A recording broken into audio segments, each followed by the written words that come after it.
Hello, Erica, can you hear us? Well, I have a stories from. Yep, I can hear you. And we can hear you too. Very good. We're just checking our technology, making sure it's working.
(6:00).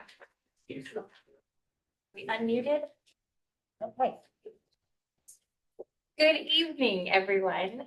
I want to say thank you for joining us. All the people that are in person and on Zoom.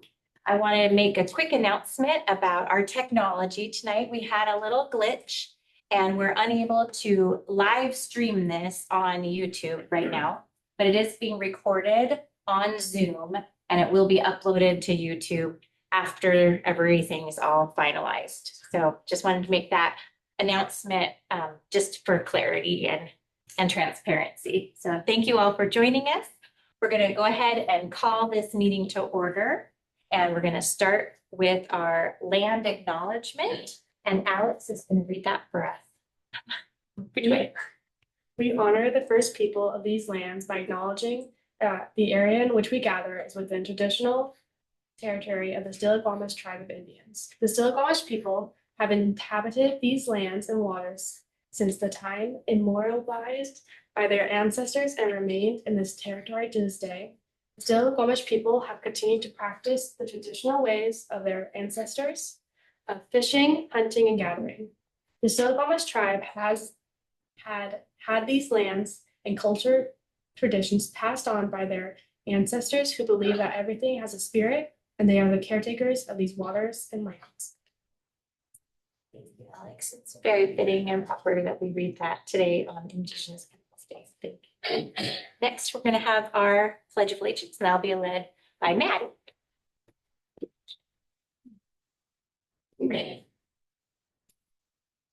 I pledge allegiance to the flag of the United States of America and to the republic for which it stands, one nation, under God, indivisible, with liberty and justice for all.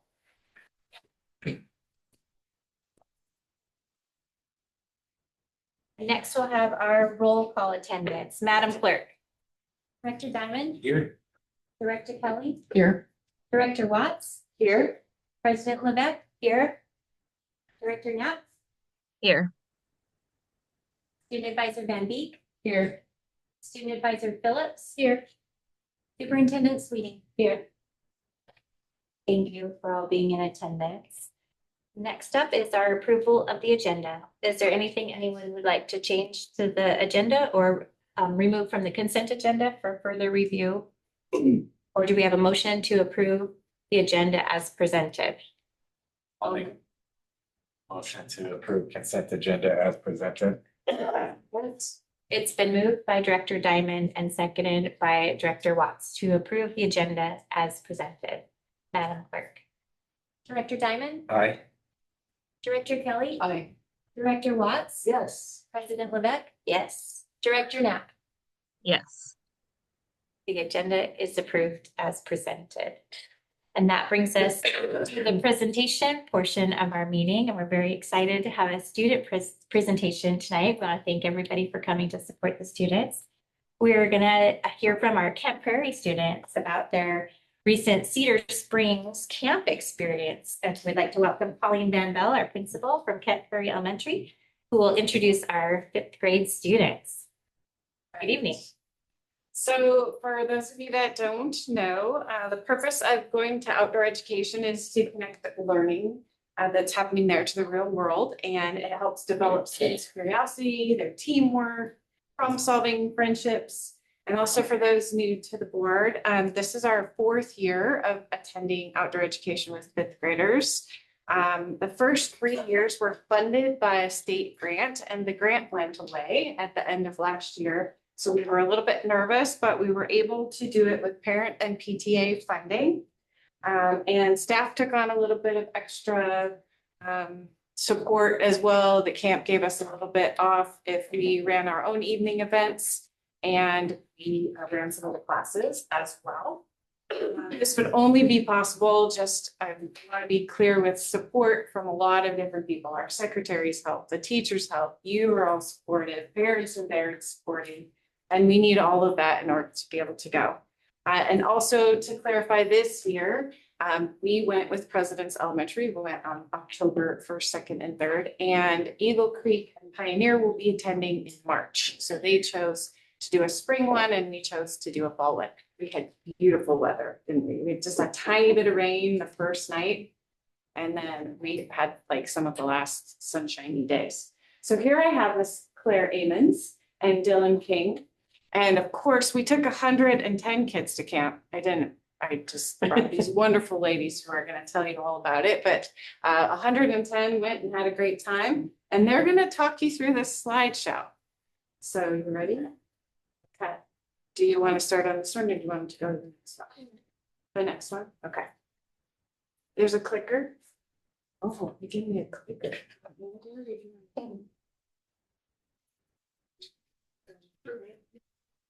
It's that little one. Okay, talk nice and big, please. Okay, tell us about this one. So with our cabins, for me and Claire, we walked into our cabin and we settled all of our stuff. We unpacked, we figured out where we were gonna sleep. And then our chaperones had brought poster boards for us to make a cabin name or group name. So we wrote that on our poster board and hung it up on the back wall. And for the cabin, when in our cabin, we got friends with some people that are our friends. And we also got with like people we don't usually hang out with. So that we can get to. Do you remember how many were in your cabin? 13. 13 minutes. So it was really quiet, right? Yeah.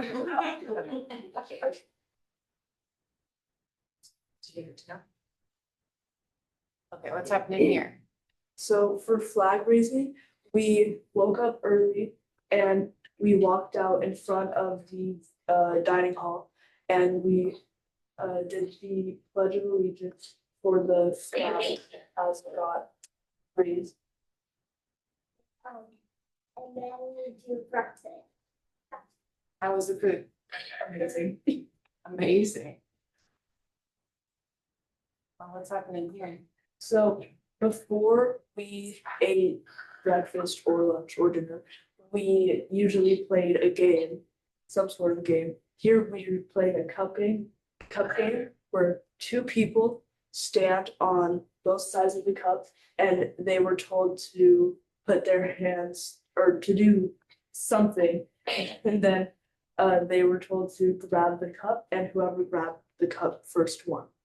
Yeah, and there were a bunch of different food options, so we had like a different meal for every lunch, breakfast, and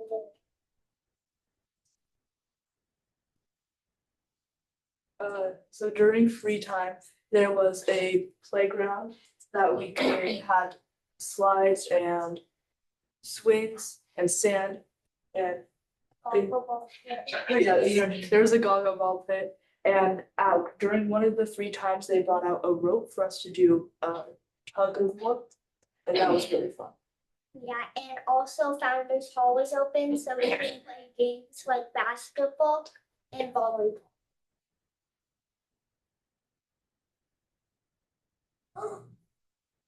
We go high roads, of course, we go one more, we go low one, I don't know why. So this was That's clear on the wall, just. so this was rock climbing. There was how many levels? Like four. There's 4 sections of the rock wall that we could go on, and we had to wait in a line for each person, and you had to hit the wall twice to get unhooked. And like climb as high as you want. Did you go all the way to the top?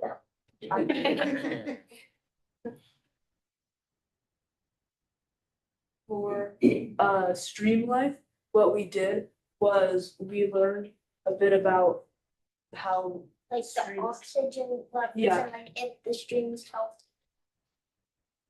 and then we got to go down to a stream, and there were 3 stations. The first one was where we could catch critters with a net in the water, try to find critters and catch them. And then the second station was where we were testing the stream water to make sure it was safe for the critters getting in. And then the third station was where we were testing the temperature of the water. And then for archery, we got to learn how to shoot a bow and arrow. And And we learned a bit about the history of the first archers. For teamwork, we had tight ropes. They weren't really high tight ropes. As you can see, they were close to the ground. And there were ropes that hung above them. But there wasn't enough ropes for everyone. So you had to figure out either teamwork and communication, how to get everyone across the tight ropes. for forest ecology, you got to learn about the animals that like lived in the woods, and you got to play a game about like decomposition. Right. For survival skills, we did shelter building, which was where we used a bunch of sticks that were on the ground to build a shelter, and then your whole team had to go under the shelter while you had water or out of a Watering can. watering can. And Ben was the only one got that. Unfortunately. Your roof needed a little patching. Yeah. And then we also made survival bracelets to like wear, and So for survival bracelets, they're made out of rope. And so the reason why they're survival bracelets is because if you ever need rope, you can easily take it off and then And then, undo like, it. use So you have rope to use. Yeah. And then we did fire building, where we learned about a bunch of different sources that you could use to build a fire when you're in the case where you need a fire.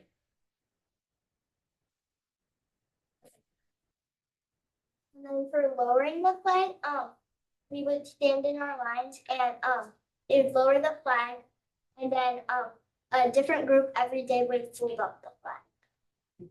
And the day before we headed out to camp, we were taught how to fold a flag. And we learned that the stars have to be facing out and there should be no stripes showing. And then for at night, we got to play different games. And one of the nights, our music teacher came and taught us some songs to sing, and we did one of our dances. And then the night after that, we had an actual campfire outside where we sang campfire songs and we unexpectedly led the national anthem. The kids were trying to come up with other songs they might know, and they just broke out in the national anthem instead of really impromptu moment. And then for the games that night, one of them, was called Wolfpack. And you're in your line and you're holding on to a rope. And then you have to go around and howl. And, the wolf is hiding somewhere around camp and you howl together. And then he'll howl back at you so you can find him. And you were only allowed to howl Yeah, 4 times. Yeah, 4 times. And then we played capture the flag. We did one game of capture the flag during the daytime so that we could learn how to play in the place that we were in. And then at night, we played it in the dark, which was really fun. And then on the prowl was my favorite game because some of the teachers were like different animals and you were prey and you're trying to sneak around from one spot to the other. And the teachers are walking around and you have to try and stay hidden from them. And if they find you and they can eat you, then you have to go back to the start. Only teachers from each group during on the prowl had they were a certain animal, and there was only one teacher with the animal that could eat them. And there's a dinosaur. Yeah, there was a T-Rex that could eat everyone. That we ran to.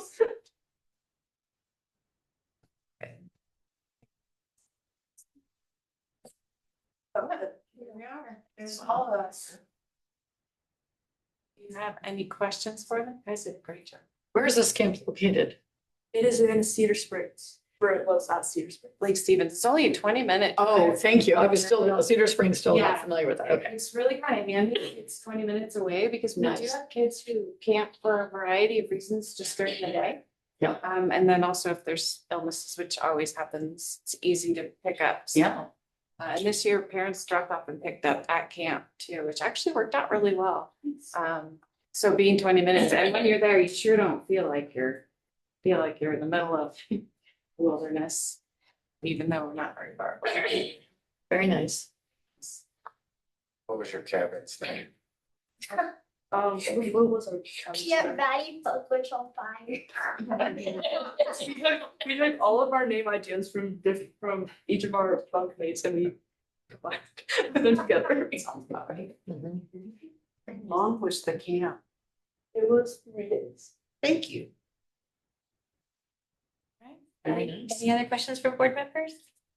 Just hope you can continue next year funding and all. So I think that funding, we PTA helped a bit, but it wasn't too much. And I actually think President's broke even, so I don't even think they need PTA funding this year. So it's very good. Awesome. Thank you for being brave and sharing your experience. You did an excellent job.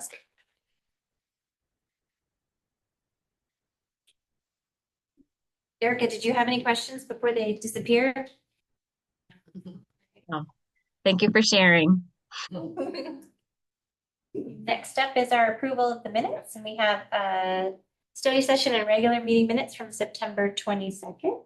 Anybody have any edits, or do we have a motion to approve the minutes from the 22nd? I make a motion, we approve the study session and regular meeting minutes on September 22nd. I'll second that. It's been moved by Director Kelly and seconded by Director Diamond to approve the study session and regular meeting minutes from September 22nd. Madam Clerk. Director Diamond, Yay. Director Kelly, Yes. Director Watts, Yay. President Levesque, Yes. Director Knapp. Yay. Yeas have it. The minutes are approved as presented. Thank you. Next up is our public comments portion of our meeting. And we do have a few that have signed up to speak. And so I am going to read our script for public comments. So everyone knows what to expect. The board recognizes the value of public comment on educational issues and the importance of involving members of the public in its meetings. Anyone addressing the board tonight, whether it be in person or virtually, has agreed to follow the instructions for public comment and limit comments to 3 minutes. The board does not respond to questions during the business meeting in order to comply with the state of Washington's Open Public Meetings Act. The board's silence does not signal agreement or endorsement of the speaker's remarks. Depending on the nature of your topic or questions, the superintendent may ask staff to contact you to answer questions or provide information. The board president may interrupt or terminate an individual statement if it is uncivil or exceeds the allowed time. Each speaker will be given one opportunity to speak. And our first person that is signed up to speak is Jessica Espy. And I believe she signed up to appear on Zoom. And so I'm hoping that Jessica has joined. Hi there, can you hear me? Yes, we can hear you. Go Okay, ahead. awesome. Thank you so much for allowing me to give a comment. My name is Jessica Espy. I'm the outreach coordinator with Hampton Lumber. I just wanted to share with all the board members an invitation to the upcoming Creative Canopy Arts Gala on Saturday, November 8th. This event will be at the Stille Valley Center.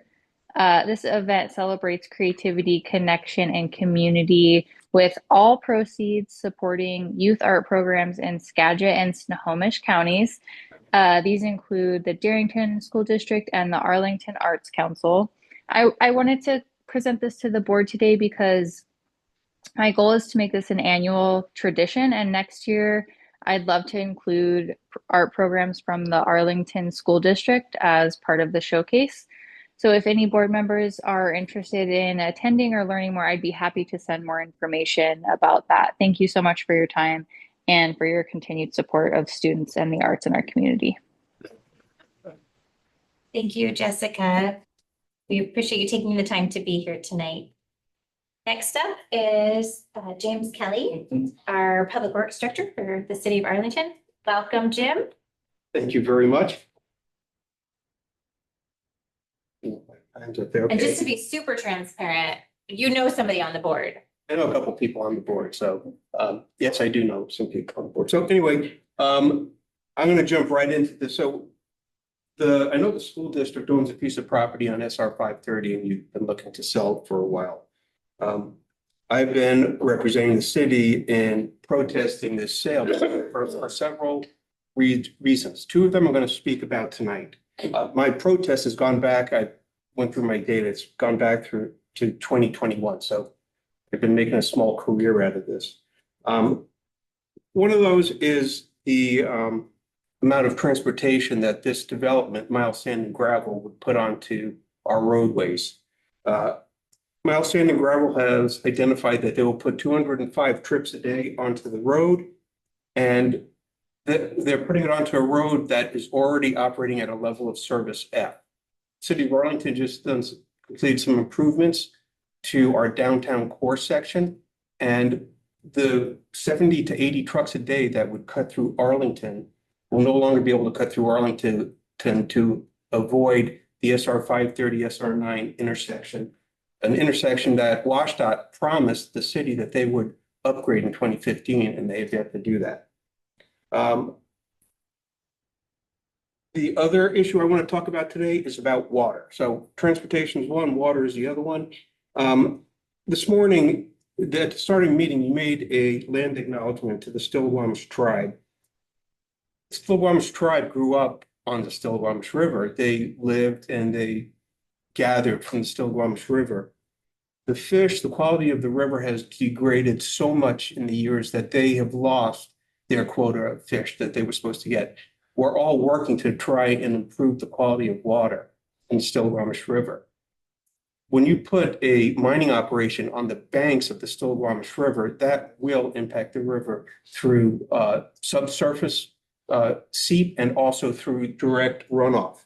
The Stillaguamish County, the Snohomish County, has completed a climate change which identified that over the next 45 to 100 years, the Stillaguamish River will be flooding on a regular basis. Over the past 20 years, we've had 3 100-year flood events. Now, statistically, that's not supposed to happen.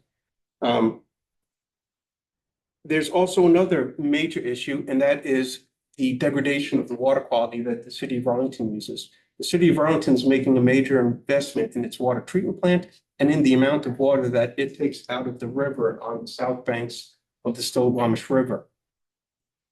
The Stillaguamish River already has high arsenic. You put this gravel mining operations into Thank you, play, Jim. they will increase the amount of arsenic going into the river and the amount of arsenic that For your comments, your time goes to is, the community. Thank you. thank you. Next up is Nate Land. Good evening, Nate. Meeting. With regard to the aforementioned ASD site on SR 530, there's an ongoing permit process that's coming to a close that would install a gravel mine on property that ASD currently owns. Mile sand and gravel have been mired in the very reasonable regulatory constraints for 6 years, as the property is not well suited for a gravel mine. During the regulatory process, the mineable area has shrunk from the original proposal in 2019, such that Miles would be allowed to negotiate the property sale price down in the case that the county allows them to mine the property. It's likely that the school district will then get significantly less money for this surplus property in the event of a sale. In the case that Miles can't complete the permit before November 30th, it seems clear that they would pursue a new contract with the school district. But I emphatically request that the school district does not enter into another contract to sell the surplus property for the purpose of surface mining at the confluence of the Stillaguamish River. The property was previously owned by the Bocher family, which operated a 160-acre cattle farm. Vi Bocher shared a vision with the school district to offer agricultural vocational instruction, especially for girls, in the 50s. And after ASD purchased the land, I understand ASD faculty offered a similar vocational instruction, though that program ceases to exist because of perceived risk of hands-on agricultural education. Because the construction feasibility study that the school district paid for stated that it's not a suitable building site for a school, and it's not a suitable building site for a surface mine because of the toxic risks to the Stillaguamish River. Perhaps the best and highest use of that land is a cattle farm or other vocational facility. If the mine were to be approved, it will introduce toxic chemicals to the drinking water in Arlington, which will subsequently require Arlington to build a water treatment plant to remove water-soluble hexavalent chromium from the water supply. This treatment center will be paid for by the people of Arlington to the tune of tens of millions of dollars. I understand that ASD is in debt and that you have a fiduciary responsibility as a board to fund the operation of 7 schools. But consider that in the longer term, the value of receiving a meager $2 to $3 million appears quite meaningless compared to poisoning the well of the city of Arlington. We're all stewards of this land for the next generation. Consider your legacy before making short-sighted decisions. Please do not enter into another agreement with Miles Sand and Gravel. Appreciate your time. You, Nate. Appreciate you making the time to be here tonight. Next up is Haida. Did I say that right? Oh, my name is Haida Diefenhofer, and I hold a doctorate in natural sciences from the University of Washington, and I felt really obligated to attend this evening because I'm just worried that no one has informed you until I heard Jim that the proposed mining project will pollute the city of Arlington's water supply. So since it was originally proposed, it's expanded to not only include a gravel mine, but also an industrial scale production operation. This will truck in concrete rubble unregulated from any other place, stockpile it adjacent to the Stillaguamish, grind it up, and make concrete. This process is proven to release high quantities of hexavalent chromium. Chromium-6 is what it's called, the most toxic form of this heavy metal. In fact, mining the ground in the Stillaguamish Basin itself also produces hexavalent chromium. So why should we care? Because hexavalent chromium causes birth defects, multiple cancers, and lung disease in humans. It impacts livestock and crops, and it's toxic to aquatic organisms, including salmon and steelhead. It will not only be released into the air, because unlike most metals, hexavalent chromium dissolves in water. it's soluble. So you all know how much it rains and how often the rivers flow. Overflow from this heavy industry in the rains will go into the Stillaguamish River right upstream of the Howler Wells. The river water from the Howler Wells provides 87% of the city of Arlington's water supply. And because of its relative cleanliness, the city relies only on sand filtration to capture contaminants, according to a 2019 presentation by Public Works. So I wonder whether you were properly informed when the plans for this operation expanded from a mine, which was the nature of your agreement in 2019, I believe, to include the industrial operation. The waste streams listed in the drainage report submitted to the county would include bulk cement, cement kiln dust, fly ash, concrete washing water, concrete grinding and sawing water, exposed aggregate, and mixer washout waters. The second concern that I'd like to bring to your attention is that after the OSO slide, the state legislature authorized and funded landslide mapping by the State Department of Natural Resources. The new map of the proposed mine area was released to the public in 2022 after your original agreement. You may know that your parcel is right next to the cliffs of the North Fork Stillaguamish River Canyon. As you know, the Stillaguamish area is extremely prone to landslides, sadly. In fact, the new maps documented historical landslides immediately between the edge of your parcel and the cliffs above the North Fork Stillaguamish. Some of you may have hiked the Whitehorse Trail and seen that it was covered by a landslide. That landslide is directly across from your parcel.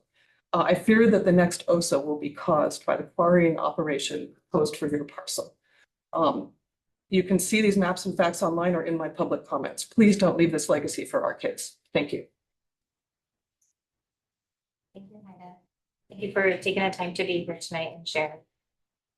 That concludes our public comment portion, unless there's someone else that is here to speak tonight. Okay, moving on. Next is our consent agenda. It includes our personnel report, payroll report, warrants, federal and state grants overview, out-of-state travel request, instructional materials and programs committee members, our mental health counselor cooperative agreement, and our affirmation of our board superintendent operating principles. We have a motion to approve the consent agenda. I'll make a motion to approve the consent agenda. I'll second. It's been moved by Director Watson, seconded by Director Kelly to approve the consent agenda. Madam Clerk. Director Diamond? Yes. Director Keller? Yes. Director Watts? Yes. President Lebec? Yes. Director Knapp? Yes. Thank you. The consent agenda is approved. Thank you. Next up is our new business portion of our meeting, and it starts with our report of donations approved by our superintendent for September. Dr. Sweet. Good evening. In September, I approved one donation, and it was from the Arlington High School Booster Club, and it was donated to the Erie and Flight to cover costs from the 2025 trip to California. It was $4,500. Yeah, it's very generous. Yep, always. Thank you for sharing. And next up is our Highway 530 site sale progress update. We'd like to welcome Brian Lewis. Good evening. So I'm going to use my own presentation. Thank you. Since we published the board agenda last Thursday, I had further conversations with our real estate consultant and had to update our presentation. So I'll provide that to Brenda for republication.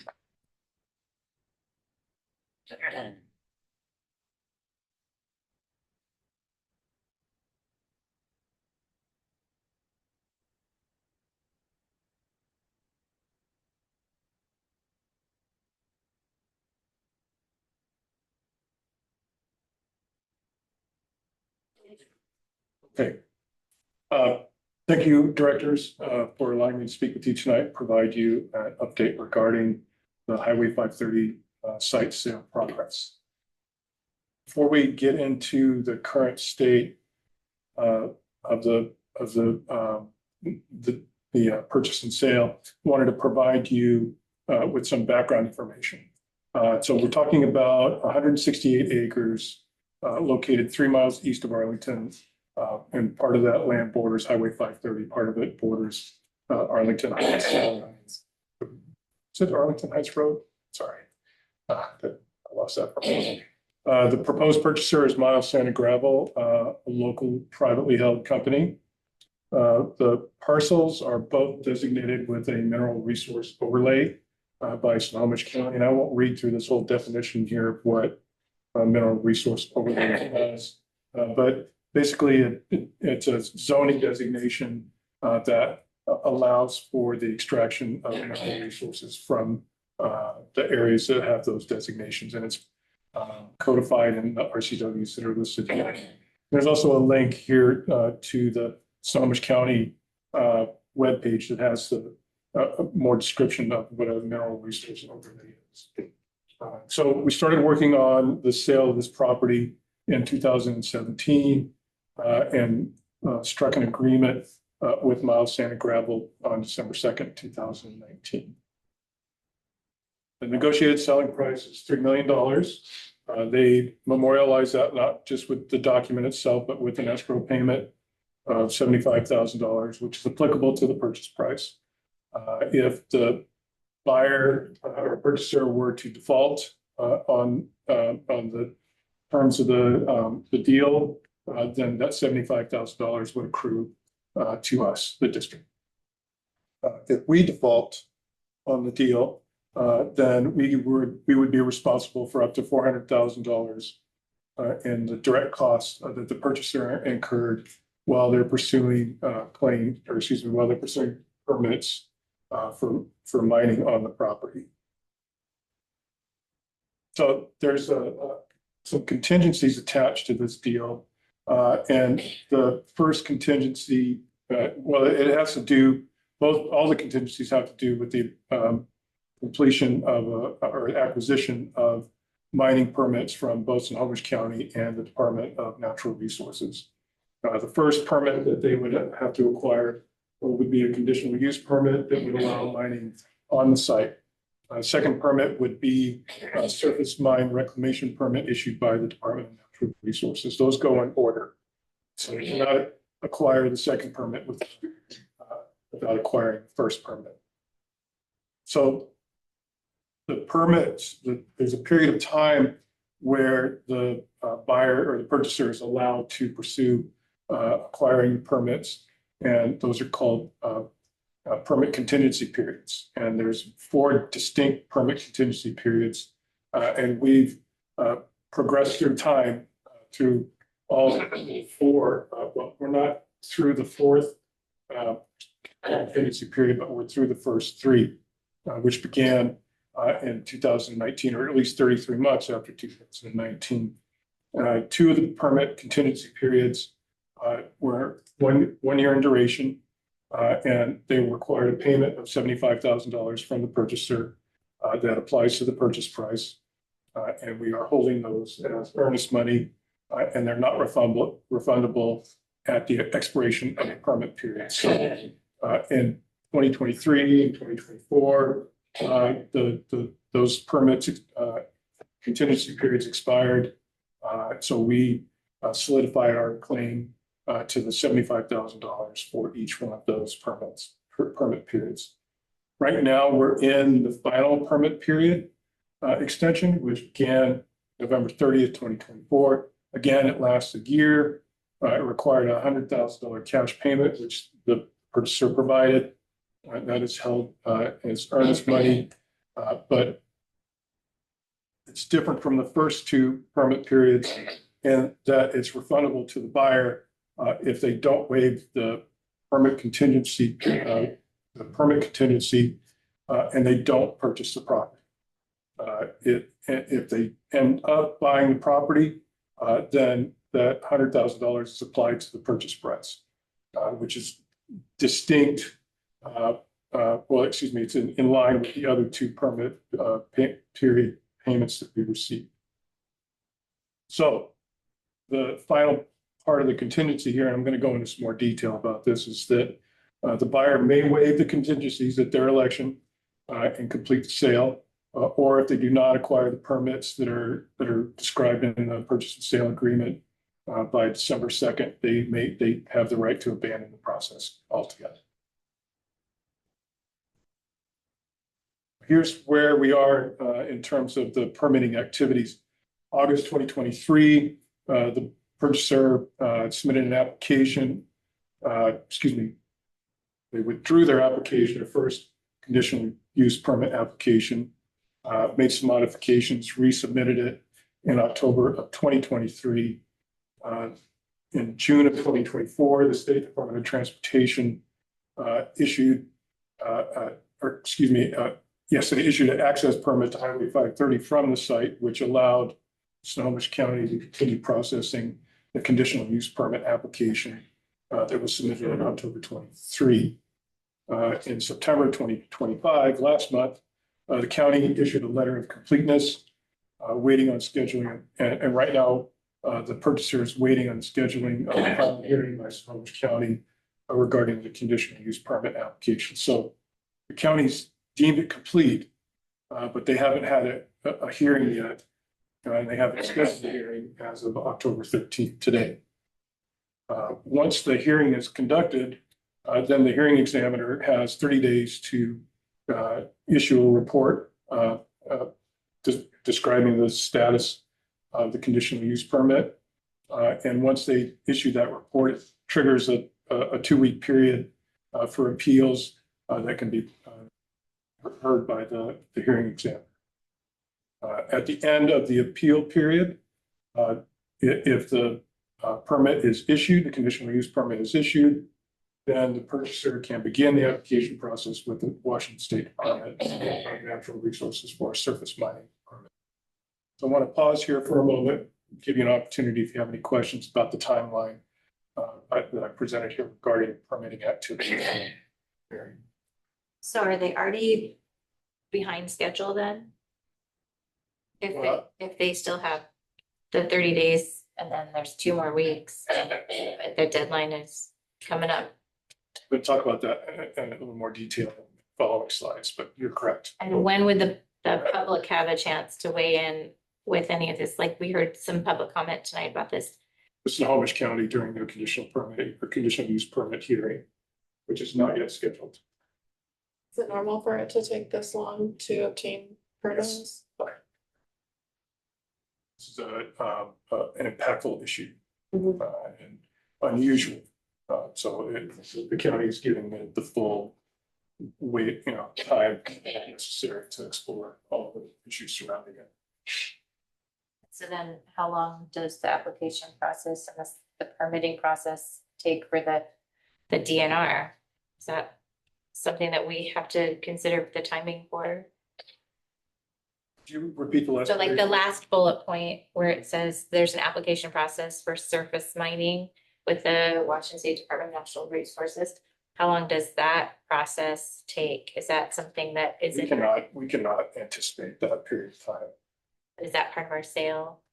Yes, it is. So then until all permits are done, we're not done. The buyer or the purchaser has the right to waive permitting contingencies and complete the sale in absence of issued permits.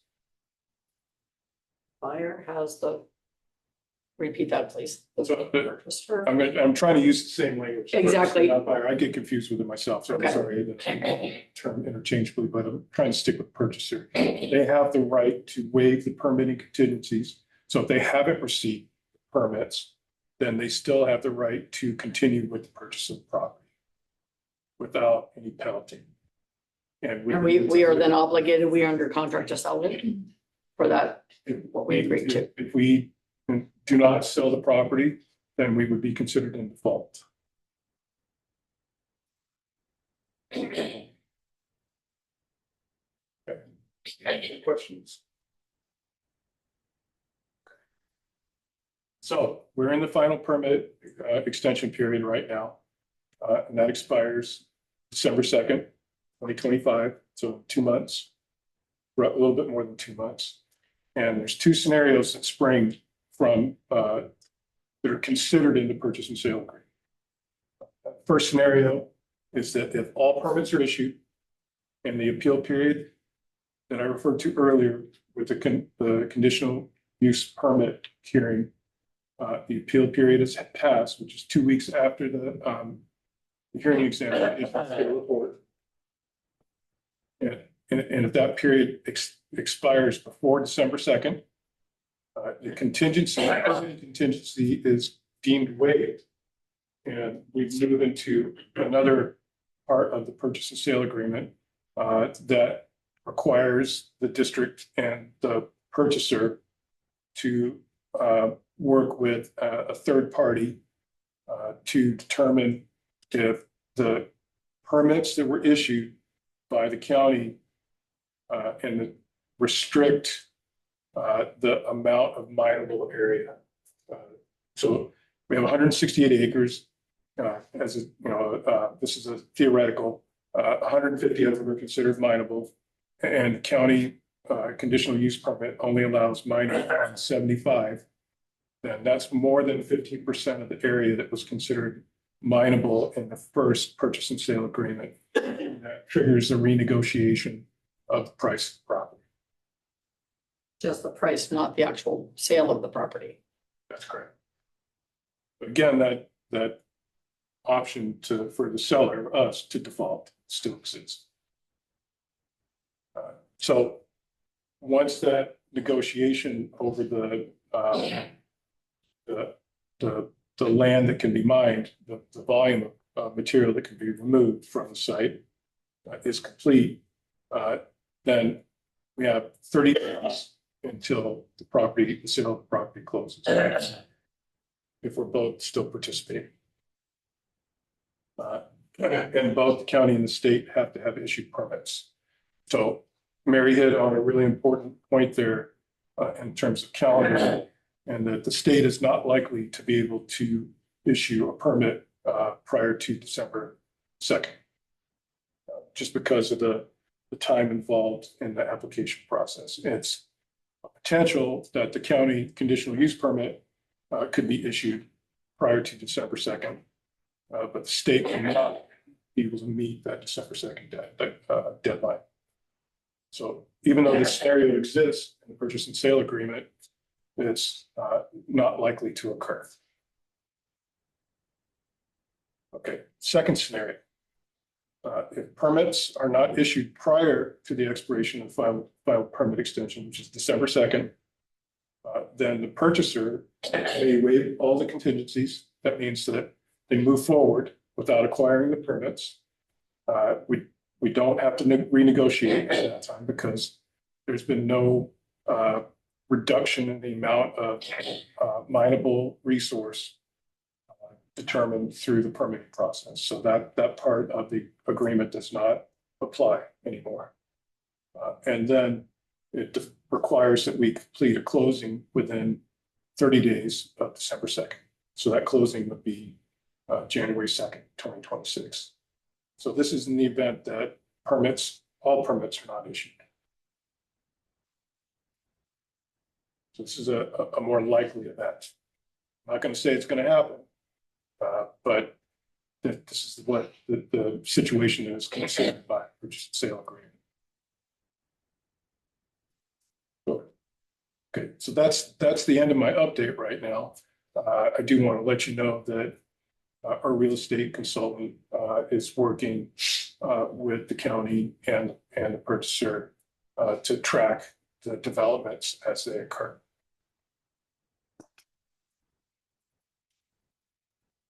So I know this is a complex issue. I'd be glad to answer any questions I can.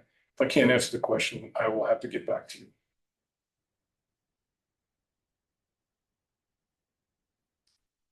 Student advisors have any questions yet? Nope, just trying to understand it all. A lot of land, has cows on it, So that money on it a long time ago. something I didn't include in here, but I want to state is that the proceeds from the sale would have to be deposited into the capital projects fund and would not be available for use in any of the other funds that the district has. It couldn't go in the general fund or transportation vehicle fund. with the debt service fund or ASB. They would have to be deposited in the capital projects fund and used for legally permissible activities inside of that fund.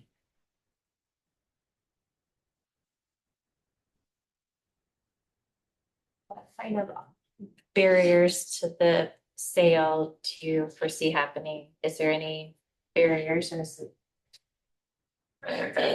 permitting process? I think that the purchase and sale agreement does consider those barriers. So if they're not able to acquire all the permits, then they have the option of waiving the permits. They're not if they defaulted, then the money that they provided to us, the $150,000. I think there's one. That's right. Go back and refresh my memory. It's $225,000 that would accrue to the benefit of the district. So that's, the barriers are that the purchaser defaults. And they could do that in a number of ways. They could withdraw after the county, makes a decision about issuing a permit or not. I don't think that, given the timeline that we're dealing with this in the purchase and sale agreement, I don't think the state's going to have an opportunity to weigh in. So there's, that's not a barrier to completing the sale. And the other potential is that the agreement does allow for the district to default on the sale as well. So Brian, what do we as a board, I'm feeling a little, stuck. Like I feel like I've been handed something that a predecessor board members decided on.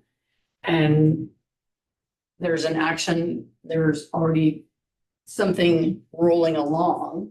And then I'm just sort of at the effect of other people's decision. And there's a consequence to that, to the decision made by people prior to me in my role. And I feel like there's a lot at stake, and I kind of just don't like being in a position where I'm just kind of having to sit here, and I feel like it's a huge impact, and I feel a huge weight of responsibility towards our community and our students. I mean, really the greater community. And it doesn't sit well with me. I hear what you're saying, Sherry, but the option that's available to us is to default. Appreciate that. Just one minute. But if we default, then we're at $400,000. Yes. And we still have a cow farm. Yes. And we have a community that might respect our decision. It goes into the future. It goes into the future. This is not something that is done today. It will impact the future, and it will. Arlington prides itself on its water. It is above state standards. It is phenomenal. And yes, I happen to have a husband that works in the industry. I'm aware, I'm aware of that. And I water is everything. And I'm willing to sacrifice that.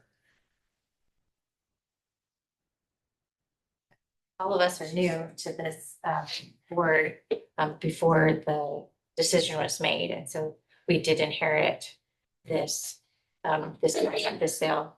I was sworn in the night that it was approved, so I was not really involved in the prior discussion and deliberations. So there's a lot that was raised in public comment tonight that is concerning.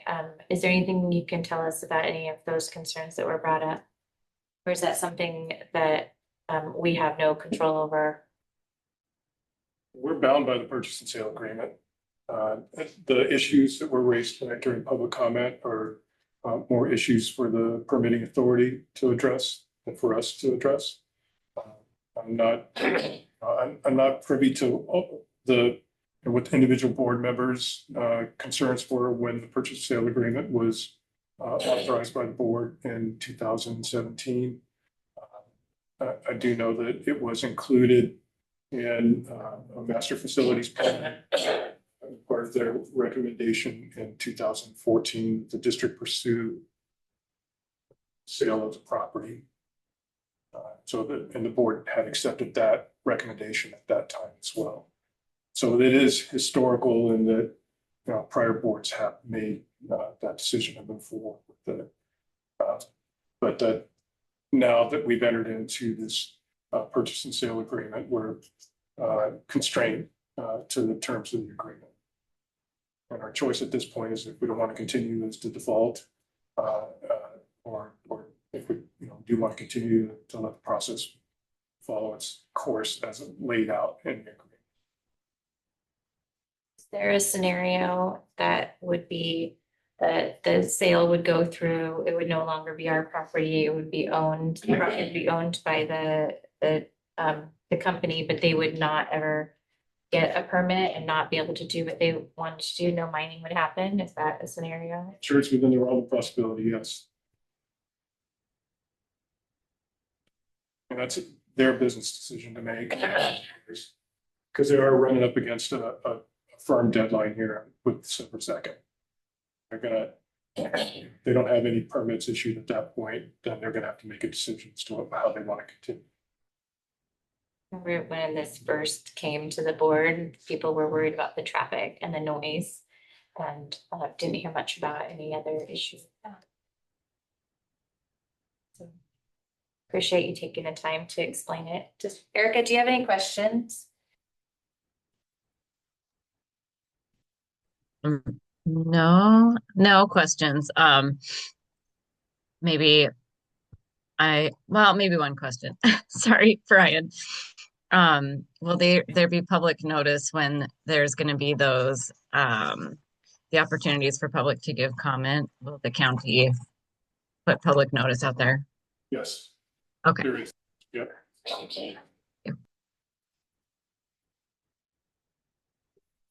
That was a good question. Director Watts, anything else? Comment on, or Matt?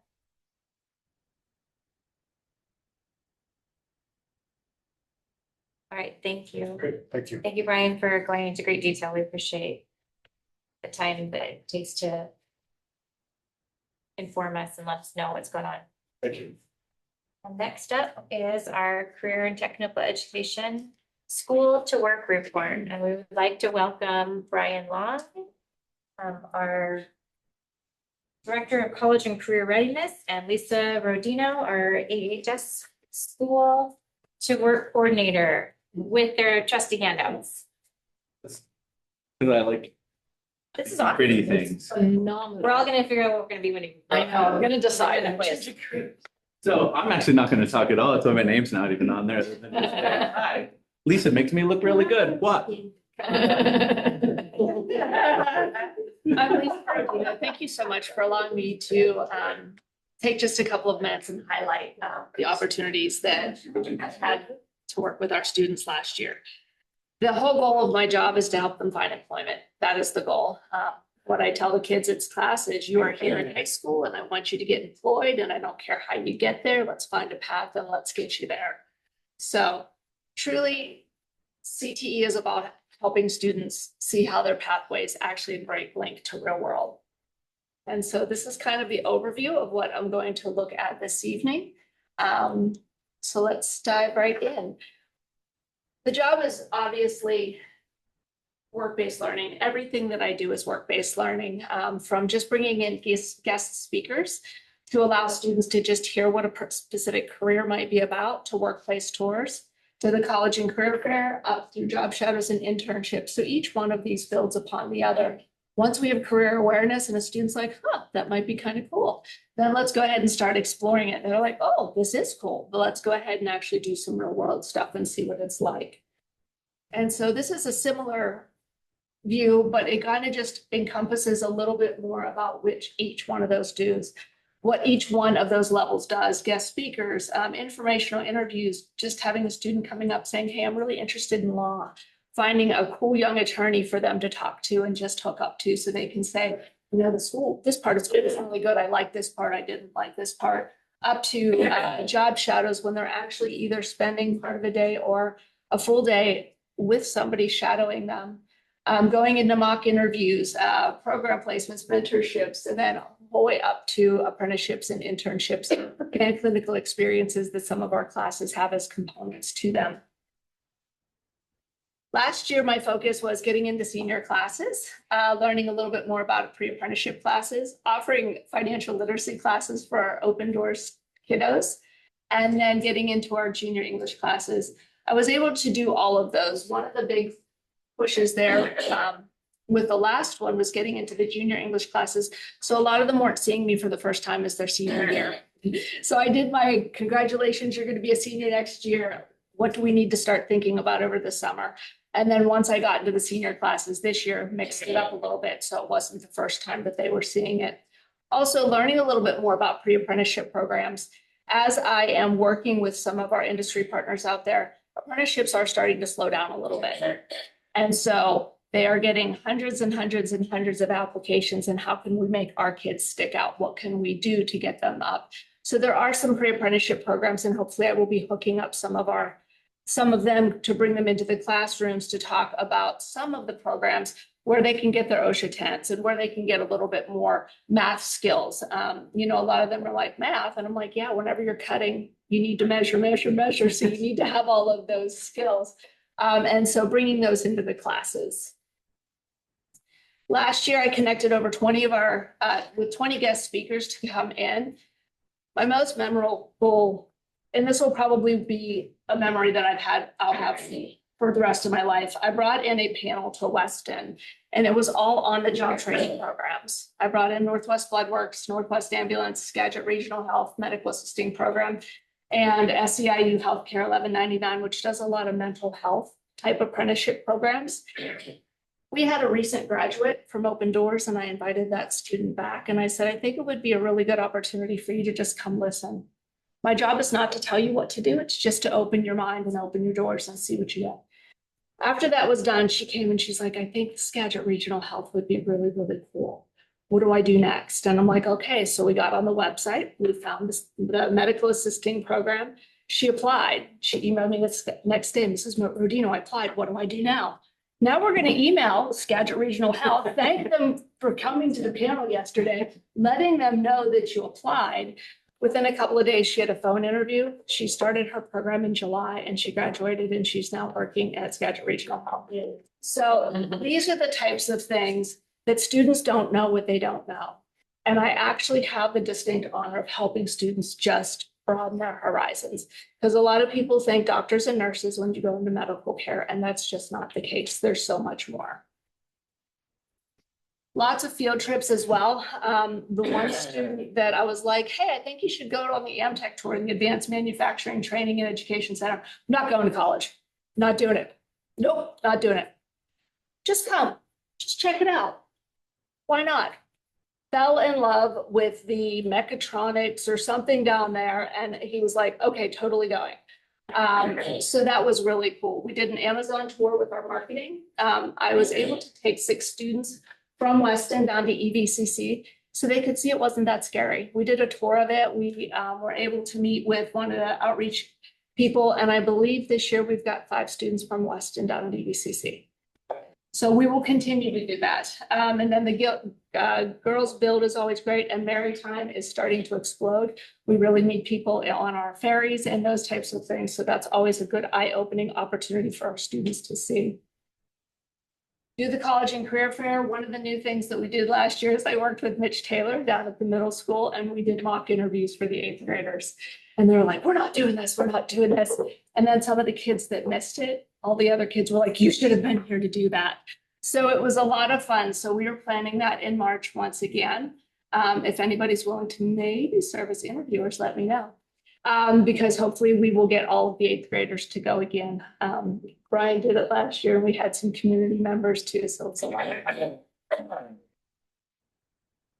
Presentations, had lots of presentations last year. Senior class introduction to the Career Center, job shadow opportunities. That was one of the big things that I pushed last year as well. We need to get our kids out into the community. We need to get them out to see what they're doing. So I had the opportunity to work with a bunch of businesses, and we'll go into that on the next slide.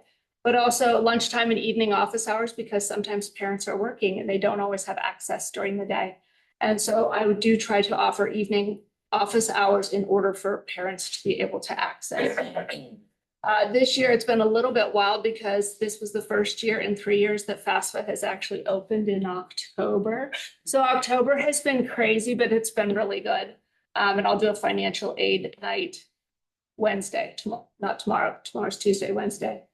The job shadowing. With worksite learning, that's where students will actually work, get paid, and earn credit for it. There is a lot of paperwork, so I think that that's one of the things that continues to kind of steer students away from that. I had 9 students in choir, but I only had 2 finish. This year, I believe that I've had 4 in choir, and I've had 1 finish. It is a lot of paperwork, but I assure them once the paperwork is done, that's it. We're done. We just need to get all of this in place. So I'm not sure how to streamline that because the paperwork is needed. I did have 15 students do job shadows. And again, it went from a couple of hours through a full day. Some of our teaching ones had the opportunity to do it elementary, middle school, and high school. One of the cool ones is I did have a student, we just did a Zoom meeting with a 911 operator. So that was really cool opportunity to see. And then artistic drywall, I'm really not quite sure. I read the summary of that. I'm kind of fascinated by artistic drywall. But one of the students was interested in it and she was able to find someone who did it and spent the day and learned about it. So really cool opportunities. Kids are doing really neat things. Quick question. Yes, ma'am. What, you're saying kind of a barrier is the paperwork. So what, can you explain what the paperwork is that the students might find overwhelming? There's about 16 pages of paperwork. I do most of the filling out of it, but they do, one of the barriers is students do need to talk to their supervisors. Right. And they need to realize that I have to come in to do a site visit. I need to make sure that they're being safe. I need to make sure that, you know, everything is okay. And that's, students are a little gun shy about that. And then some students can't figure out pay stubs. Not just, hey, money is deposited into my account. No, actually, what's a pay stub? But there is, I mean, there's part of it that parent has to sign it, student has to sign it, supervisor has to sign it, Dr. Sweeting has to sign off on it. I have to do a site visit. So that process in and of itself could be a week or so. I don't know if students just trail off and are like, no, not really, I'm fine. And whenever I start explaining it to them, they're like, no, I think we're good. So. And it's all required by OT. And that's, yeah. We didn't just make it up out of nowhere. Yeah. Yeah, I mean, it's just, it's a statement, it's a mandate, yeah. And I tell them that. But like I said, I type it for all of them. I type all of it for them. Do you think that it really has to come from the student? If the parents aren't really involved, but I mean, I don't know, to me, it's like you have to sell them on, realize a year from now, you're gonna be doing this possibly anyway. So we're giving you, breaking it down a little bit for you. I don't know. I'm not sure how to overcome that. Maybe just thinking I think of like a YouTube video, somehow just like dumbing it down, simplifying. I think you're doing so much for them. I was gonna say, I think when they come in, I'm like, really, once we get this out of the way, that's it. We're good. Yeah. But it's that, hey, have you talked to your advisor, your supervisor? I'm gonna need to come do a site visit. You're gonna come to my workplace, need to make sure things are safe. And so they're a little gun shy about that sometimes too. Yeah, but you're not like doing a write-up. You're just Nope. over. Yeah. Okay. I don't know. I just want to make sure. I know it sounds like you're doing above and beyond, making this as simply a transfer. If you've got ideas, yeah. Yeah, no, I think you're doing. Yeah. And then, of course, the crowning the summer internship program, 16 businesses with 29 possible internships. 41 students were interested, 9 decided not to do it. 7 were not qualified and 2 did not show up for interviews this year, which was very interesting. And of course, they came into my office like 2 or 3 days later. I'm like, you had the interview scheduled. I'm sorry. You know, that's part of it. 5 students were interviewed but not selected. Some of our businesses had like grand ideas that they were going to have a whole bunch of internships, and then some of them had to scale back on what they thought they did. Super proud of the 18 were placed and 18 completed. What is so significant about that number is I believe most of you know that we lost our Providence internships. For the past several years, that has been 5 students per summer. So this was 18 finishing without Providence. And so was super happy about that. 6 internships had no applications once again, but the City of Arlington GIS, after 4 years, did get an intern this year. So we were super proud of that. That was a great cooperative agreement. The intern started a research project on the wetlands down in, down in Haller, and hopefully Katie will get one continually for the next couple of years to continue growing that research project. One of the students was like, I am really shy to talk. And by the end of her internship, she actually presented on Zoom to a bunch of adults on social media marketing. So I was like, fantastic. So just, a summary, 20 guest speakers, lots of career-focused field trips, 36 presentations, 18 students. Skilled trades fair is always fun. Last year, the Army brought in a national asset. It was an Army medical trailer. Over 300 students had the opportunity to check that out. Students are gaining awareness and exploration, and we can do everything to continue to help connect them to the real world of work. This year, hopefully going to continue to do some more focused trips. So as part of the CTE guide that we had put together over the summer, my goal is to get into each one of our CTE pathways and hopefully take 10 to 15 students and take them to a particular place and say, hey, you're interested in auto, let's go see Shoreline. Oh, you're interested in collision, let's go to Bellingham Tech, to start having students bridge that gap between school to work. Also, always increasing access to guest speakers and job shadows, and just hopefully being to really able to strengthen that CTE pathway to what's possible after graduation. Questions? Yes. Lisa, so you work with, or do you work with community members? I'm thinking about aerospace that, feeds into Boeing. Do you have people, are those guest speakers that they come into our high schools or? Sometimes, yeah. Actually, AJAC is one of the big ones that works for aerospace. They came last year.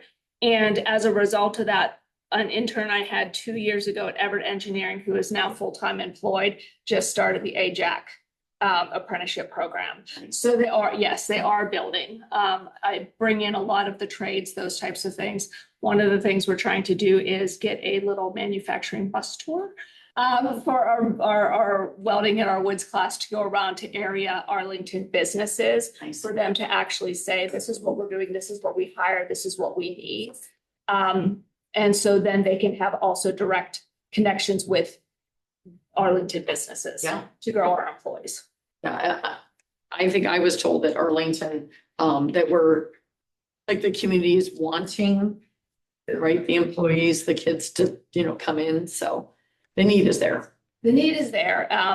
Yes. And sometimes I do make calls and they're like, not returned.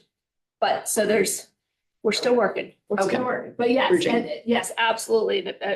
Especially if there's a connection that somebody can make and say, hey, I talked to them. Can you call them up? All over it. Let's bring them in. Anything else?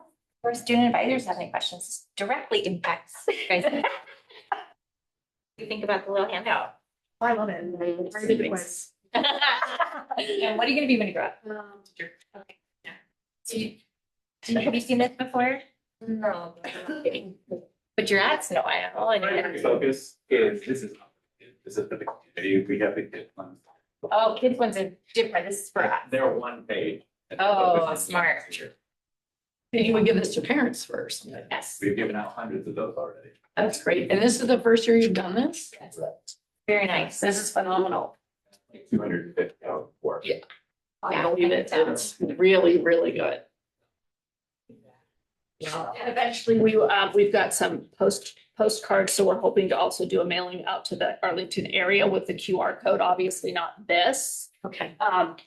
That would be a lot, but if we could have the QR code at least to get to people, then they would have access to, because it's all online electronically as well. Thank you for that wonderful. Thank you. It's so great. We're changing lives. Erica, did you have any questions for Lisa before she runs away? Trying to run away. I'm excited to have Lisa come to Cascade Yes. Hospital to watch our student tour. It's gonna be fun. All right, next up is our 2026 APS legislative priorities. And Dr. Sweeting, you're gonna walk us through that, and Director Kelly. And this is something At that a is, it's also a student advisory vote. So we are looking forward to our student advisors weighing in on this one too. So to begin on the legislative priorities, the board has, been working hard to understand the WASDA legislative priorities, which there will be more than this, right? 26, I believe. Yeah, there's several. And so have reviewed that. We as a board team over the last couple of years have had priorities. And last year we had the big three, which focused on special education, MSOC, and transportation for students. This year I'm proposing, based on feedback, based on where we're at and on feedback that I have received, that these 5 stand out. So the first one is equitable pre-K-12 school funding and finance system, which basically is asking and urging the legislators to bring back or bring back the stakeholders work group that they had years ago, and relook at the structure for funding schools. Take a look at that, have the stakeholder group look at that. That would include looking at the prototypical school model, salary allocations, regionalization, experience factors, and addressing the local school levies and LEA, or local effort assistance. All of that needs to be looked at because there's flaws in it. We've talked about it. Our budget advisory task force is engaged in conversations about this. And so that's a priority there. And these are in alphabetical order. So, they could be prioritized in any way, but these are our 5 top, at least what I propose. The second one is bringing back MSOC. That's materials, supplies, and operating costs. There was some relief that the legislators did provide for us last year. It was a little bit, but it was definitely not enough. Since 2017, our insurance costs, so the MSOC stand for non-employee costs. So that'd be utilities, insurance, curriculum, technology. So for example, our insurance has increased since 2017, quadrupled. It's increased in that way from 300-some thousand to 1.3 million. And this year it'll be closer to probably 1.4 million. It'll be more than it was last year. Actually, I was looking at the other costs too, and our phone, just to have phones and be able to use the phones, and that's more than doubled since 2017. So just urging the legislators to fill that gap, to make sure that aligns with inflation, because it is not aligned with inflation. The third one is school capital facilities, and I know the board they know that this is a priority because we were asked, we're urging the legislators to provide solid and reliable funding for school facilities. And we have a school, middle school, post-middle school, that we have gone to our voters 7 times to ask for the authorization to replace that school because it is inadequate. And we've not been able to get approval. So because we don't have approval, that building is at risk for at some time in the future, if we don't replace it, that we have to move the students out of that building because either partially or fully, it might not be able to be occupied. So this is asking the legislator to relook at the way that they fund for construction projects. Also at the end asks about for the legislators to give the Washington citizens the opportunity to decide whether school bond issues should be approved with a simple majority vote. That's that. Oh, you included that one in there. That's I did put that one in the discussion. And then on the next page, where we would keep special education. Now the legislator they made some changes for the biennium, and so for last session.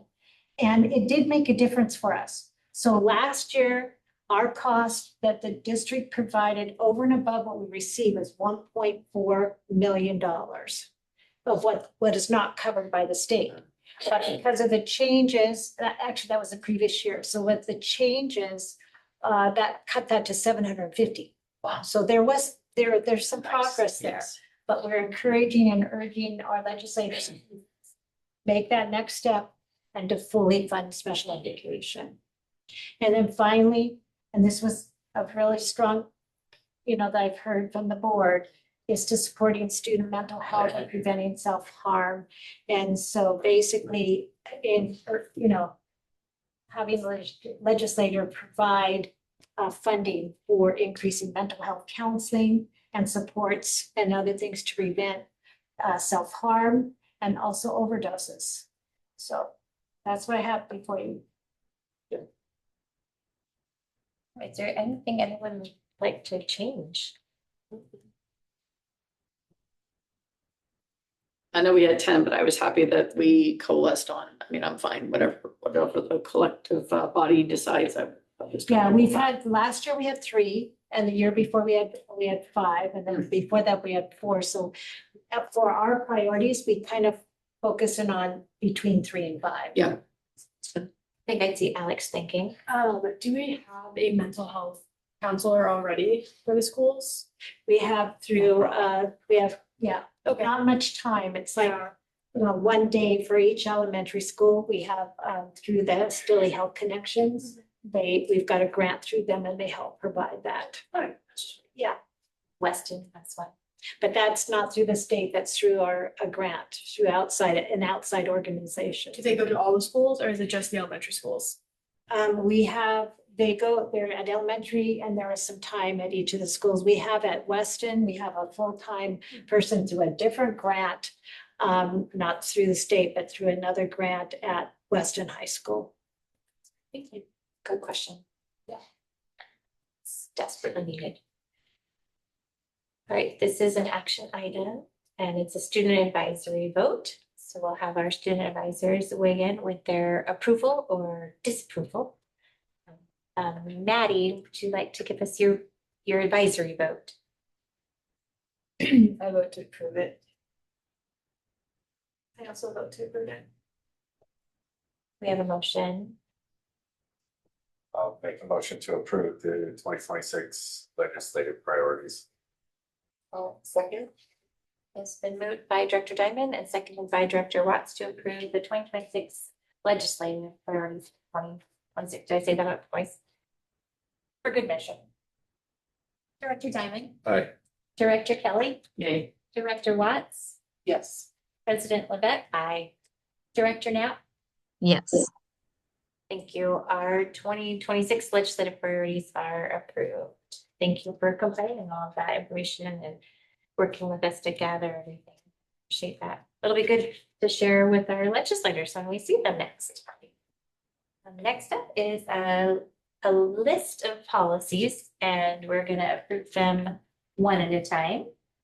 The first one is our first reading and adoption of board policy 3206, pregnant and parenting students. And Dr. Sweet's going to tell us about each one of them. So this should look very familiar because we just had a first and a second adoption very recently. And it was one of those policies that was retired, then we brought it back. But kind of in the mix of that, there were some things there's some additional changes. It's hard to see, but that second paragraph is purple. It's purple because see where the crossed out line is below at the very bottom of that first page? We moved that up. So it makes more sense. And then on the next page, there's that. Can you make it a little bit bigger? Oh, there's a couple spots. So the first one is WASDA had sent this new change that instead of it saying if an investigation reveals that sex-based harassment has created a hostile environment, they're crossing that out and they just says has occurred. Just more, it's happened. Correct. Yeah. Then we take action. And then if you go to the last second, the very next cross out, it's just taking out the harassment word and putting discrimination and then crossing out, eliminate the hostile environment. So that whole paragraph, that's how that reads. And then the next paragraph, it's just kind of makes more sense. It says that a criminal investigation does not relieve the district of its independent obligation to investigate and resolve complaints of. So we're just adding the words complaint of. That's it. I recommend that the board adopt. First, this is first reading, but we won't be bringing it back. We just do a second right now. So do we have a motion to approve 3206? I make a motion, we approve policy 3206, pregnant and parenting students. I'll second that. It's been moved by Director Kelly and seconded by Director Hyman to approve 3206 pregnant and parenting students. Director Diamond, Yay. Director Kelly, Yay. Director Watts, Yay. President Levesque, yay. Director Knapp. Yay.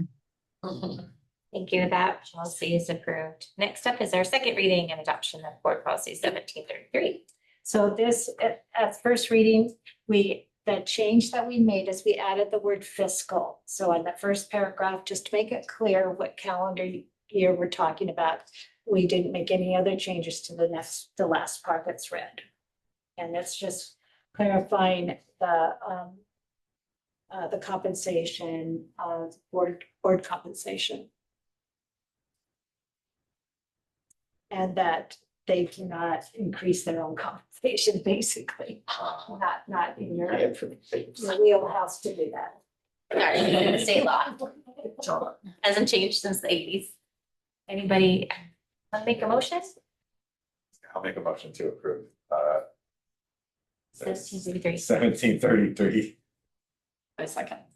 It's been moved by Director Diamond and seconded by Director Kelly to approve 1733 board member compensation.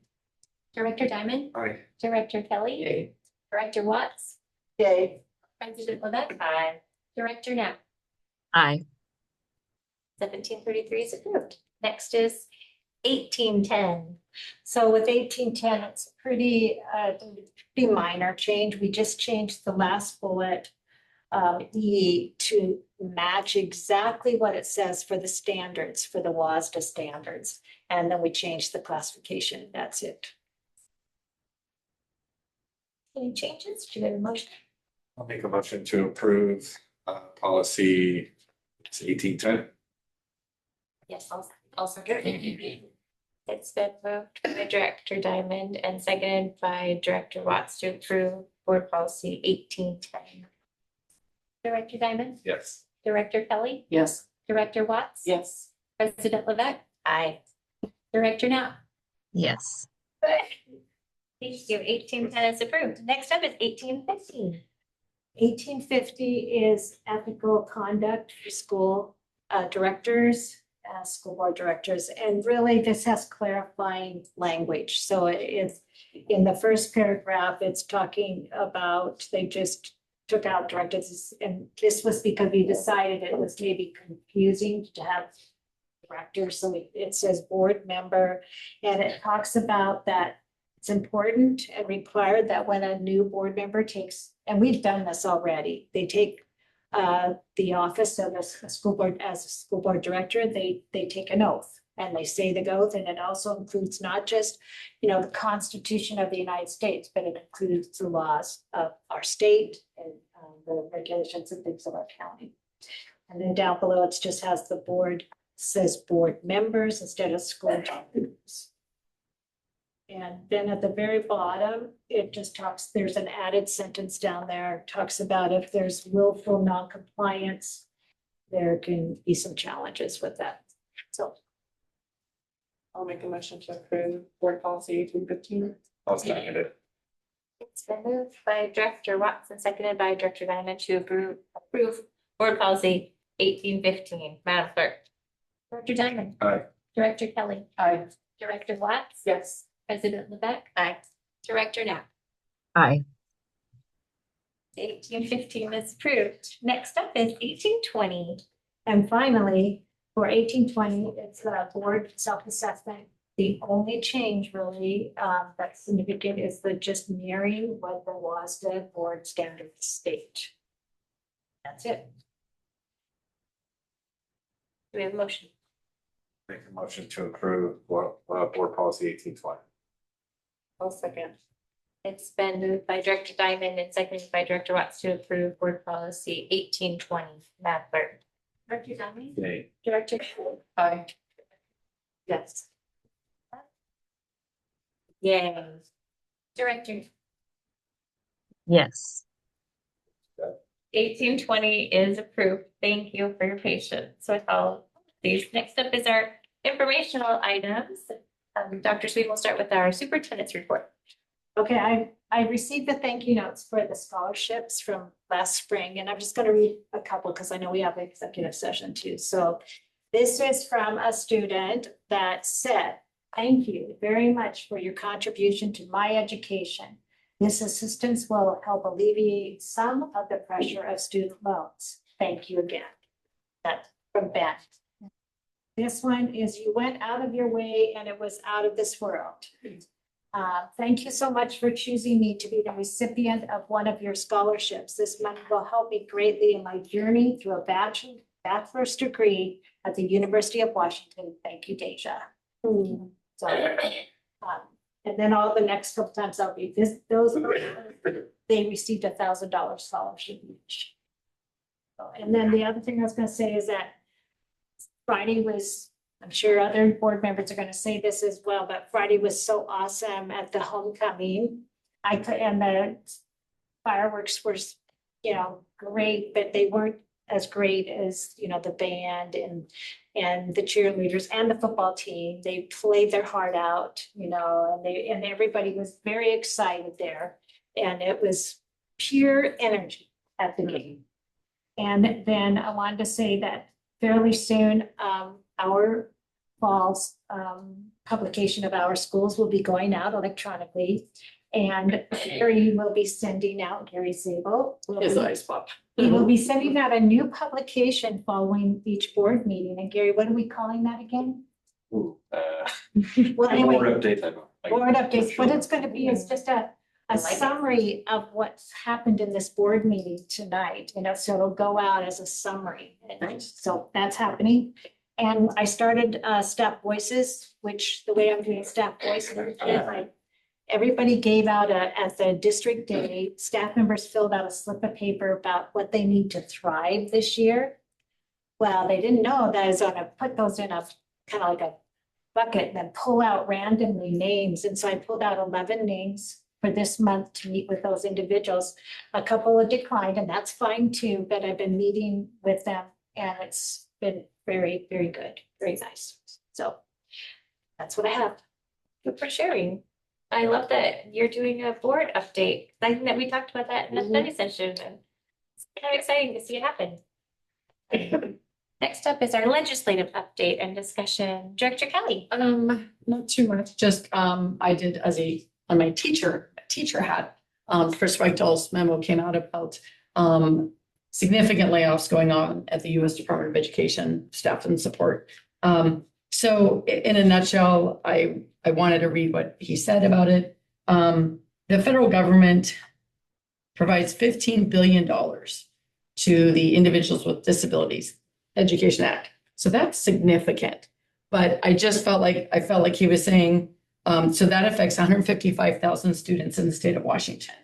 And school districts rely on $275 million in federal IDEA funding to uphold the rights of our students. So that's a significant amount of money. You could say a percentage of 9% or something, but that's a good chunk of change. And basically, he made me feel that we're pretty solid as a state, and that yes, we're urging Congress to resolve their issues, that we can get back on track and get the support we need. But it just reminds me of, again, the most vulnerable students in our population are the ones that really are can be most affected.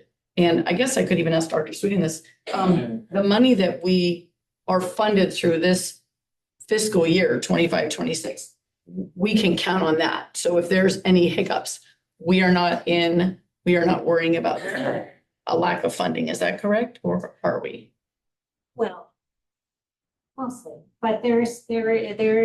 Okay, there's still. So for this year through, I think we're pretty okay. Okay. But we'll know pretty soon when they do the budget for the next fiscal year. which would go. And you mean by the state or the On the federal level? Yeah, okay. And we'll know more. So with that- We are just being very careful as I we agree. go. Be very conscientious, yeah. And just one last tidbit. So I appreciate Superintendent Wright giving us this update and, just being very transparent and what that could look like. That's something happening in DC will, trickles obviously to us. And just wanted to share, if anyone's interested, I subscribed to New York Times and there was a great education article. Granted, it was an opinion piece at the New York Times, but it was fascinating because the question was basically, are we sacrificing the quality of our education, the rigor, the accountability, the standards in the name of something else? So, I feel like, I want to have equity, I want to have inclusion, but I don't want that to be at the cost of holding the standards up for the diplomas our kids get. Like, what do they mean? What will that get them when they move on to that next chapter in a life of employment? And anyway, it's very nuanced. And really, in a nutshell, it does give us some very heartening statistics about what we'll just call them typically red states are doing and how effective they have been in improving the standards of their student populations. And, again, this is not a political issue. This is about the future of our country. And it makes me want to dive a little deeper into, what is Mississippi doing differently? How did California lose rank? And there's a range of things that they can go back to and say, this is why their numbers are increasing. So I want to do a deeper dive and saying, what are we doing in Arlington? What are we doing as a state and Washington to make sure that we have high standards? And again, having everyone rise, that's important. And I don't know, it just was really, it just struck me as a good article to read. And yeah, bringing high school dual credit programs in, high school degrees contingent on students getting a letter of acceptance from a college, armed forces, or a vocational training program. And in some of the states, I think it's Mississippi, if you can't read to that level in third grade, you're held back. Mandatory. I don't know. I know it's a wake up. I think it bears exploration. And as an educator, I see what I'm around as a first grade teacher, and I don't know. Again, I would like to look more closely at this and just pique my interest. So on that note. Thank you for sharing. Lots to think about. Yeah, thank you. Lots to ponder and reflect on. Next up is our comments from our board members. I'm hoping our student advisors have some thoughts and opinions and some observations that they would like to share. So we'll go ahead and get started with Alex, our junior student advisor. So we had homecoming this weekend. Everyone, I think, had a good little blast. I think it was quite fun. I'm trying to put my ear to the wall and trying to hear what other people are saying. I know that there was extra measures of safety at this one, which I know a lot of people appreciate.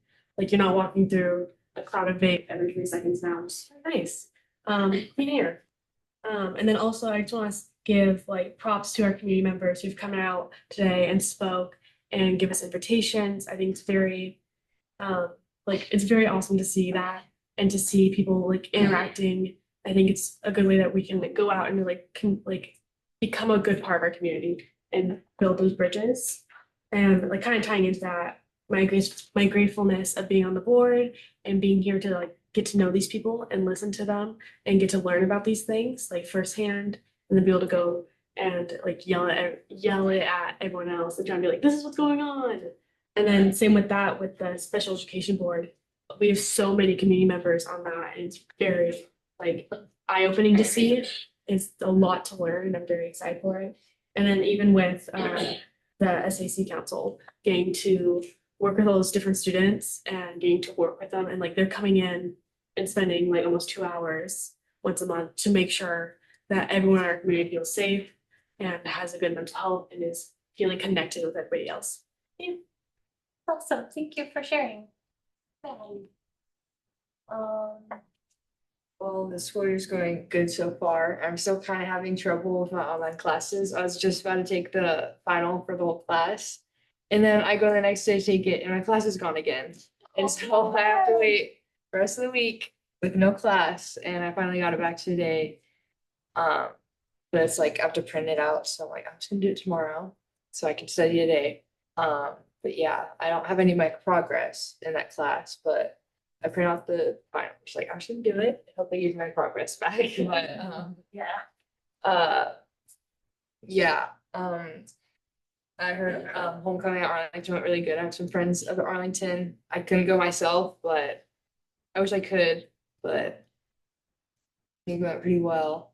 And I'm really glad that the community came and spoke about and raised their concerns. Because if our community didn't like use their voice on stuff they were concerned about, we wouldn't be able to, you know, get past it. And like that's really important.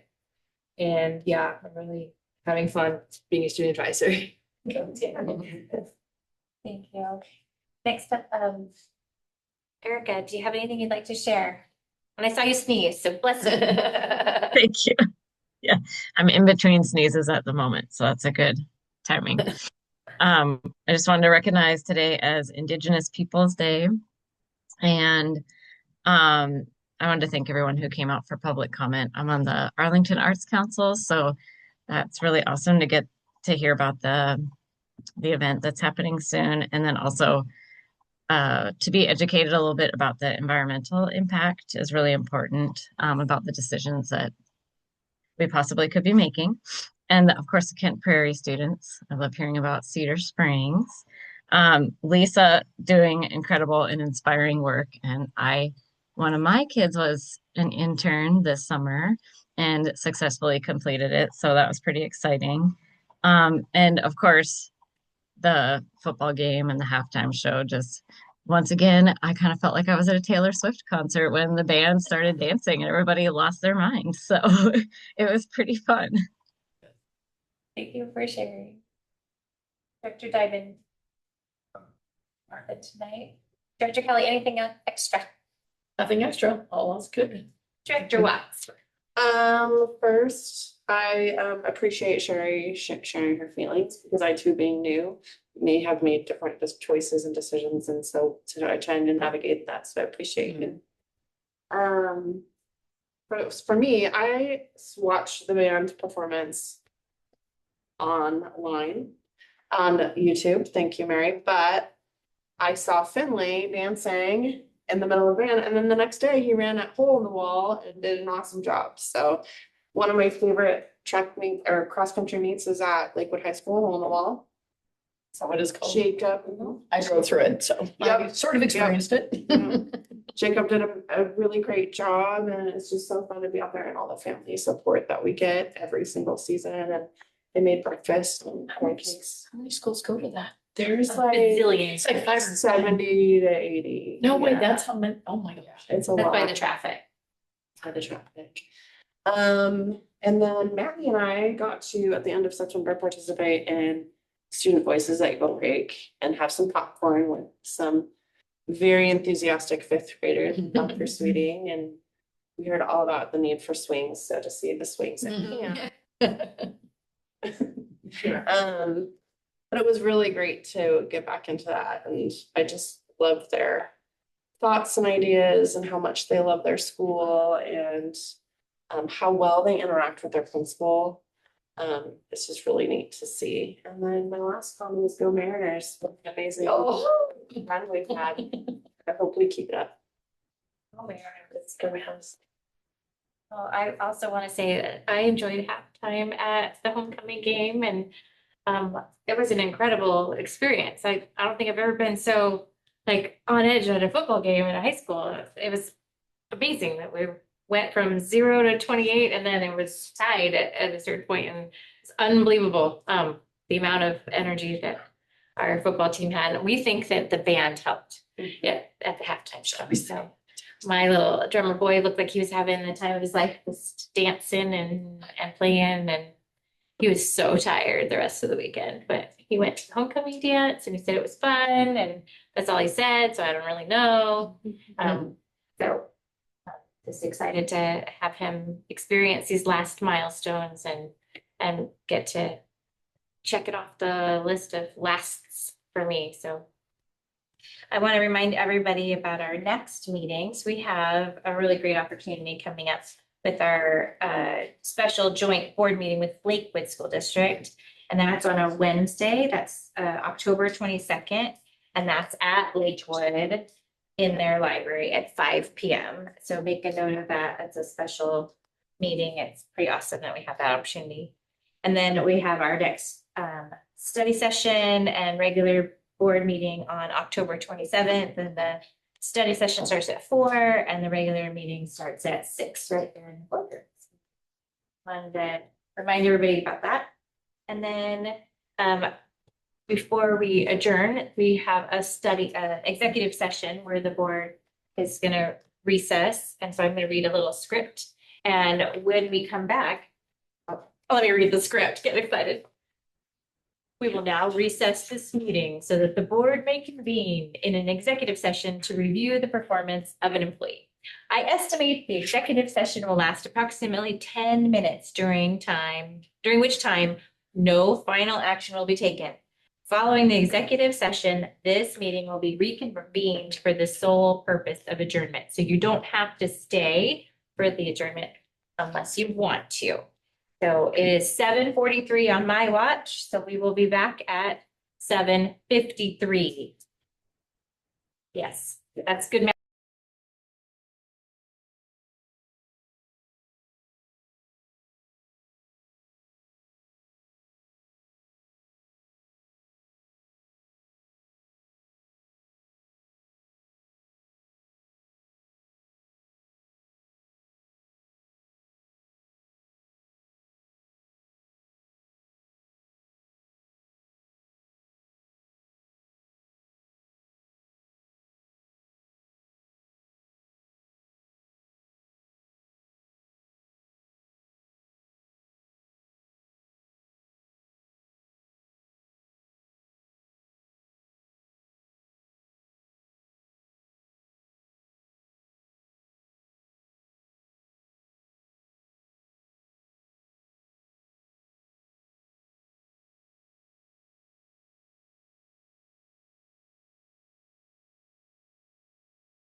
board has reconvened from executive session.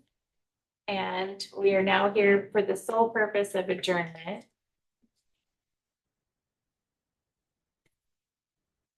Are we okay to make a motion? I'll make a motion to adjourn. It has been moved by Director Watts and seconded by Director Diamond to adjourn the meeting. Madam Clerk. Director Diamond? Aye. Director Kelly? Aye. Director Watts? Yes. Aye. Director Knapp? I don't know if she made it back from Zoom. Okay. The meeting is adjourned. Happy night. Drive safe. Thank you. Thank you. Sorry, Juan. Okay, so definitely not 7:10. Yeah, I see that. Ah. You're close.